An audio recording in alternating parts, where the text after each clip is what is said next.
Well, and especially a lot of people in this day and age are very, very attached to marijuana and nicotine. And it seems as though these are very societally acceptable, and a lot of people are willing to offer more defensive marijuana than nicotine. But it's interesting that so many people are so adamant in telling you that it's not addictive chemically and they can quit whenever they want. But it seems as though the way they discuss these things is so defensive that it might lead one to wonder if something else is going on, or at the very least, what people are trying to escape, that they're so dependent on these casual forms of hedonism, in a sense. And I have to admit, my view on weed is not entirely formed, because every time I talk to a secular person about it, they make a case that makes it sound like it's basically just what would be the equivalent, like casual drinking. Sure. And every time I talk to a Christian about it, they present it in kind of an apocalyptic way.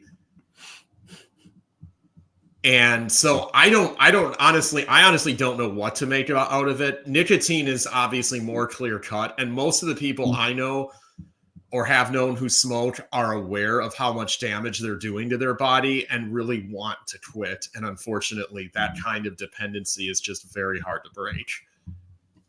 Right. I mean, I think the Apostle Paul, he tells us, many useful things, but among them, it's like these things are legal now. You know what I mean? You can use these things, and in many senses, they're a gift from God.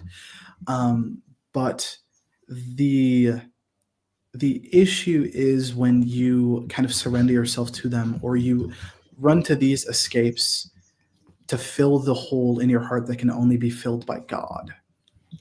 And that's when it would lead to excess, is what you're saying. Mm-hmm. Yes. Yeah. Because I would, for example, be entirely in favor of medical marijuana, especially for extreme cases. I would rather have someone, especially if their body is already falling apart anyways, and they're headed rapidly for an otherwise agonizing death, and that can do whatever the weed does to your pain sensors in your brain or whatever, and it can give you a little relief. That seems humane to me. And those lines obviously get fuzzy, because so much of what is in the prescription drug realm is a lot stronger than weed, and has produced things that have led to things like the horrific fentanyl crisis that has swept America now. I think it's actually the number one killer of Americans at this point. Yeah, and I think that the church is always going to be a little bit behind, either tradition in formulating defenses to this. But I mean, the question is, should we just encourage in all situations forever abstinence? Should we go as far as a lot of say people from the Baptist tradition go, and the far right Baptists, in saying that alcohol is always wrong in every circumstance? As a matter of fact, Jesus didn't drink alcohol, nor did anyone back in the day, and just go and give a defense that's so narrow-minded, and to avoid all instances of alcohol and marijuana, especially the fact that it is so it's very new, as far as world history is concerned, the consumption of marijuana. Tobacco's been around long enough for people to generally have a take on it, and alcohol's obviously been around since the dawn of man. So alcohol is pretty clear cut. Tobacco is more clear cut, but weed, as far as the church is concerned, is very, very out there. And I'm a teetotaler on everything. I always have been, but I'm not I don't hold a teetotaling position. I guess in my case, the motive would be something on the level of when I go to the doctor and the nurse that's checking me in, asks, do I drink? Do I smoke? any substances? And I say no, and I get this look of like, oh wow, good for you. That's a good place to be medically. Am I suggesting that there is no safe and healthy way to drink, no safe and healthy way to maybe not, I guess, the less addictive nicotine products? Or cigars don't have nicotine, do they? Oh, they do. They have a lot of nicotine. They have a lot of nicotine. Okay. I don't know. I've heard there might be a way to do cigars that don't involve addiction, or there's ways to not get the nastiness into your lungs. Yeah. And I think like a lot of people associate tobacco use generally with cigarettes, and that's not necessarily the case. And a lot of people do enjoy tobacco in a non-addictive way that does not involve inhaling the smoke into your lungs. It's kind of like sipping a fine wine, where you're enjoying the taste and the flavor of the tobacco without having this need to bring it into your lungs. But I feel like that is a lot rarer today. A lot of people don't necessarily use nicotine in tobacco for the way it tastes.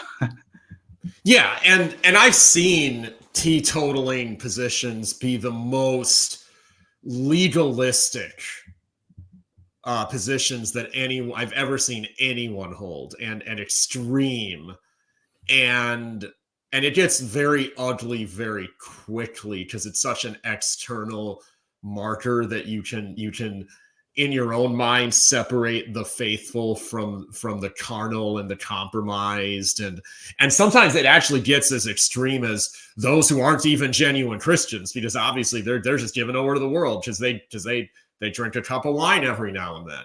Mm-hmm.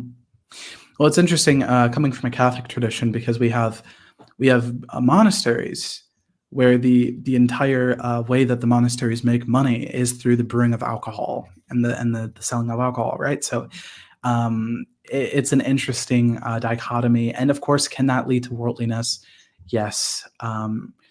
And can that lead to someone abusing, this beverage? Like, well, obviously, of course, right? So there's a balance that's to be found there, and especially in the Catholic Church, kind of the main sacrament, or the most important sacrament to the Catholic, involves the consumption of alcohol. So, of course, we have a very different take on this than a lot of other Christian traditions. Right, and I just. Yeah, so I think what we're talking about in general, to sort of keep this on the general track, is taking a thing that could be used in a way that glorifies God and using it to replace God. Is that kind of what we're talking about here? Well, yeah, of course. I think I've often seen alcohol being misused in very detrimental ways, and I've seen the effects of that in real time. But I've also seen alcohol be a social lubricant in the best sense, where it's something that brings us all together. We're enjoying, when me and my friends drink, we're enjoying the taste of alcohol. We're enjoying the beauty of the craftsmanship that went into it. But all of us, we're not drinking to set aside reason. We're not drinking to fill a wound in our heart. We're drinking to either enjoy life and the gift that God has given us, or enjoy each other's company, and also enjoy the artistry of well brewed or well distilled alcohol, whatever it have you. So I'd say there's a place for that in the Christian life, because to quote an anonymous source, beer is a reminder that God loves us and wants us to be happy. That sounds like the most brilliant evangelistic tract you could ever produce. Hey, I think it was Saint Bridget of Sweden who believed that heaven was nothing but lakes of ale. So I can only imagine handing that out on Thirsty Thursday on my little corner. Beer is evidence that God loves us. That would very much convey the wrong message for what I want people to think about. But